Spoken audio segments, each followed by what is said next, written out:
Folks, welcome back to Nostalgianomics.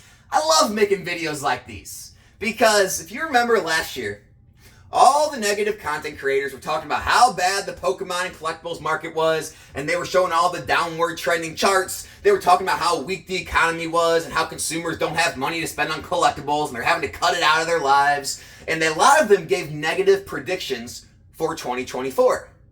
Well, fast forward to now. Don't let any of them forget the things they said. Don't let them try to squirm out of it and act like they were always positive. No, they weren't. Because we are seeing massive uptrends across multiple different hobbies and tons of products. We're seeing strength like we haven't seen really since the pandemic. Now, I'm not saying this is like pandemic level strength, but it's the next stage of that, right? I mean, it's nowhere near a stagnant market, not even close to a bear market. Everything, it seems, is on the uptick right now, except products that were released like this year or last year, right? You gotta give them a little time to age. But speaking of products this year, let's talk about Yu-Gi-Oh! Legend of Blue Eyes, 25th anniversary box, just released last year. Market price on these was in the 60s when it was released. I made a video as one of my top investment videos last year. I don't know, 6, 8, maybe 10 months ago. Can't remember. But they were in the 70s. This box now is selling for 120 plus, depending on which platform it is being sold on. So it's about 100% up in the past year. And if you bought it 3 months ago, it was $80. 50% in 3 months on LOB. Another Yu-Gi-Oh product. Another 25th anniversary product. These bad boys, these legendary collections. Now this is the full display box. There's actually 5 individual boxes inside there. They go for about $25 to $30 a piece. This sells for on eBay right now $125. These are in the 90s. These were in the 90s a few months ago. So we're already seeing, whatever that is, 25, 30% uptick in months. Cool thing about these two is, if you guys don't know about the Yu-Gi-Oh! 25th anniversary releases, they released Legend of Blue Eyes, Metal Raiders, Spell Ruler, Pharaoh Servants, and Invasion of Chaos. But they did not release a booster box of Dark Crisis. They put Dark Crisis packs in these, though. So this is the only product that you can get the Dark Crisis packs in, which is another reason I liked it and I stocked up on these.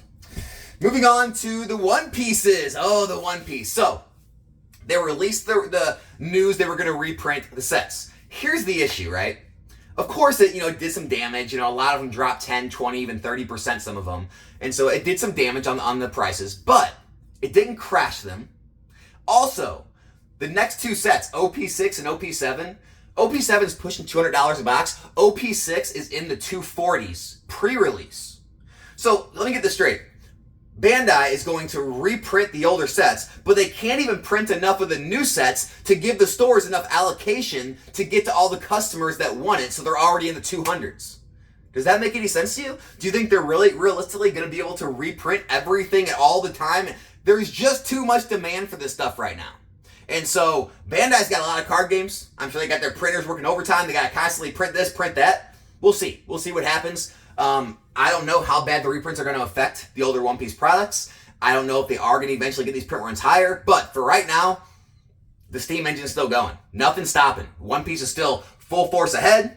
It knocked the prices down in the boxes that were released because of that news a little bit. Didn't crash them, though. Like I said, I think like 25, 30% is the worst downturn in some of these sets. A lot of them are still holding strong. And the pre-release sets are still going crazy. So the One Piece hype is still real. It's not quitting.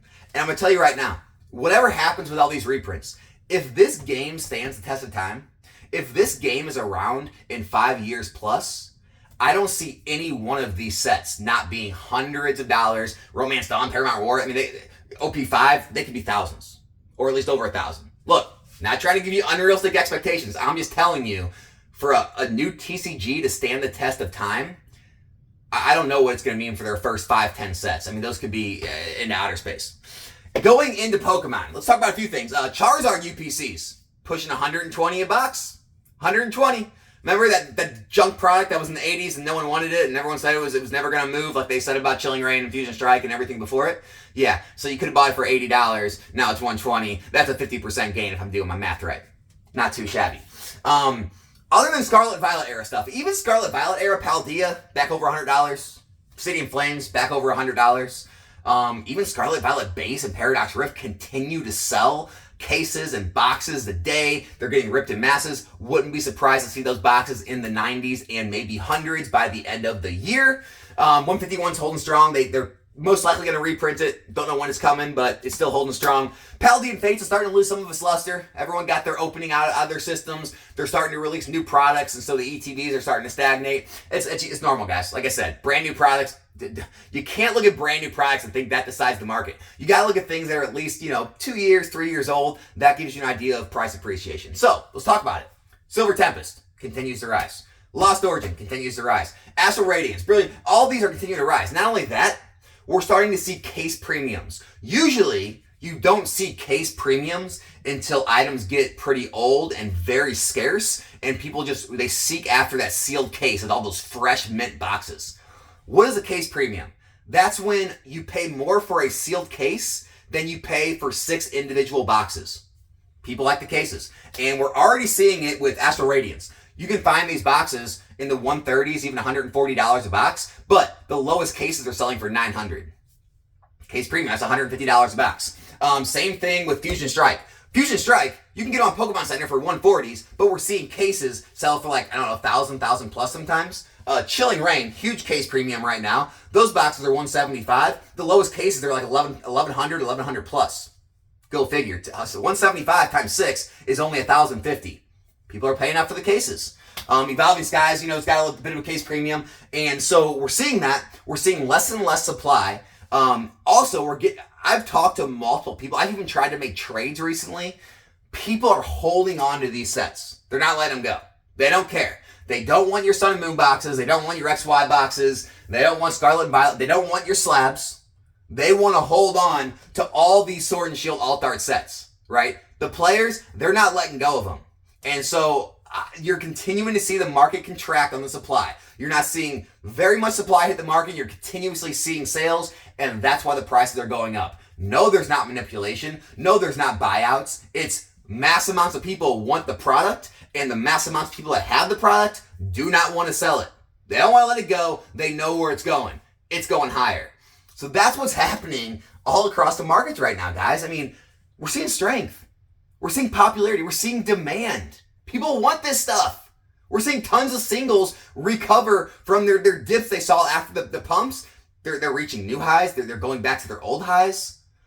We see very small percentages of the graded cards actually on the market. We're talking like 1%, sometimes less than 1% of the total cards graded of a certain card are actually available on the market. Where are they? Where are they? PSA doesn't just make up pop reports and say, oh, there's 5,000 of these cards out there. No, every one of those was a card that was sent in and graded and is in existence. Meaning, if there's 5,000 of a card graded and there's 50 of them on the market, where are they? Could it be people actually want to collect these? And they actually like them, and there's actually demand for these cards, and everyone, as we're told, isn't just a flipper and trying to get the quick tendy and grade the card and sell it. Could it be possible that people actually collect modern cards?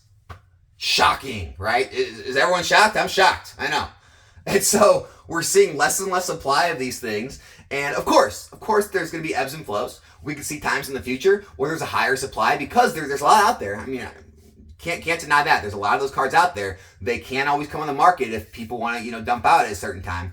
But seeing how many people are holding these things, the mass amount of people coming into Pokemon. Guys, I still get comments on my video. Go look at my videos. I still get comments, people saying, hey, Alex, just got back into Pokemon, loving it, just started collecting X, Y, or Z. Still to this day, there are people re-entering or entering this hobby for the first time every single day. It continues to grow. And as that continues to grow, a lot of the people like the same things we all like, the same type of Pokemon, the same type of cards, same type of sealed product. And that's why they continue to disappear and stay off the market. Last thing I want to address. If you're a collector and you just love this stuff, collect what you like. I agree with that statement, that sentiment out there. Collect what you like, enjoy the hobby. If you are looking for any type of appreciation or any type of level of investment in this stuff, that is the worst advice I've ever heard anyone give. It is the stupidest thing you could do. Invest in what you like. Here's the reason.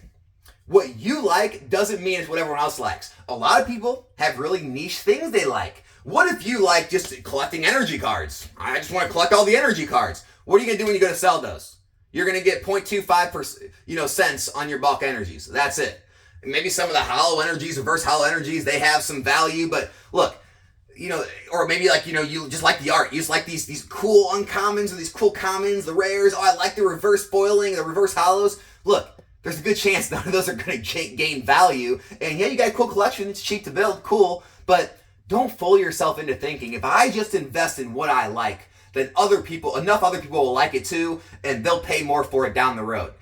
It's unfortunately not the way it works. You need to invest in things that have good fundamentals that make sense for investment purposes. And then, yeah, you can collect what you like with the money you want to spend, right? Because we spend money on our collection, our entertainment, things we enjoy, right? We invest in our money into things that we've seen track records of appreciation, right? They have good fundamentals.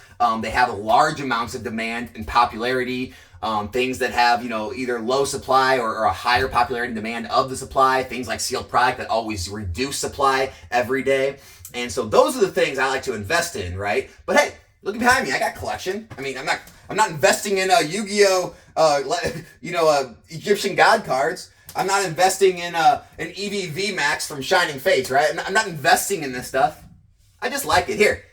Here's my latest investment. See this, guys? Pokemon Pez dispensers. That's the next wave. Like, you can collect things. Don't feel bad about spending your money and buying things you like. Just don't fool yourself into thinking, well, if I just collect what I like, if I just invest in what I like, it's going to do well. No, doesn't work that way, guys. So, anyways, in conclusion, the market is strong. Everything continues to move up. Sealed product continues to be proven right again and again and again. Although all we're told is it's not going to continue and everything's going to fall apart and everything's going to crash and burn and no one's ever going to want this stuff. But the doomsdayers, the naysayers, they're proven wrong every single day. That's all I got. Subscribe to the channel if you want. And I'll be back here in a new one soon. I'm out.